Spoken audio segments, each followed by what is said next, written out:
അപ്പം നമ്മൾ നമ്മുടെ കുടുംബത്തിൽ എത്ര സമയം ഒന്നിച്ചിരിക്കുന്നുണ്ട്, അതാ വിഷയം. നബി സല്ലല്ലാഹു അലൈഹി വസല്ലം ഭക്ഷണം ഒന്നിച്ച് കഴിക്കുമ്പോൾ അതിനെന്തുണ്ട്? പ്രതിഫലമുണ്ട്, ബർക്കത്തുണ്ടെന്ന് പറഞ്ഞു. നിങ്ങൾ ജമാഅത്തായിട്ട് ഭക്ഷണം കഴിക്കുകയാണെങ്കിൽ അതിൽ ബർക്കത്തുണ്ടെന്ന് പറഞ്ഞു.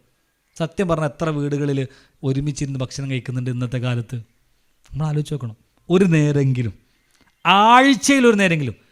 നമ്മൾ നേരത്തെ പറഞ്ഞതുപോലെ ഇഷ്ടമില്ലാണ്ടല്ല, പക്ഷെ ഓരോരുത്തരും ഓരോ സമയത്ത് എത്തുന്നത്. മൂത്തോനൊക്കെ വരുന്നത് നേരെ ഈ 12 മണിക്കൊക്കെ. ഓനെ കാത്തൊക്കെ അമ്മക്ക് ചിലപ്പോൾ കഴിയൂല അല്ലേ, ഉമ്മ ചിലപ്പോൾ നേരത്തെ ഉറങ്ങണം, ഉമ്മ ആയിരിക്കും. പക്ഷെ നോക്ക് നിങ്ങൾ, നമ്മുടെ വീട്ടിലൊരില്ലേ സങ്കടകരമായിട്ടൊരു അവസ്ഥയാണത്.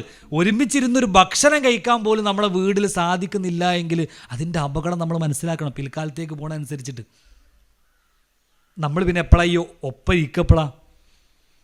ഞാനും എൻ്റെ മക്കളും അല്ലേ, എൻ്റെ പിയാപ്പിളയും, നേരത്തെ പറഞ്ഞ എൻ്റെ ഉമ്മയും എല്ലാവരും കൂടി ഇരുന്നൊരു സൊറ പറയാന്ന് പറയില്ലേ, നമ്മളെ ഫ്രണ്ട്സിൻ്റെ എടുക്കുന്ന കഥ പറയില്ലേ, ഇതേപോലെ നമ്മുടെ കുടുംബത്തിലുള്ള ഈ കുറച്ച് ആൾക്കാർ തമ്മിൽ കഥ പറയുന്നത് എപ്പോഴാണ്? സ്നേഹങ്ങൾ കൈമാറുന്നത് എപ്പോഴാണ്?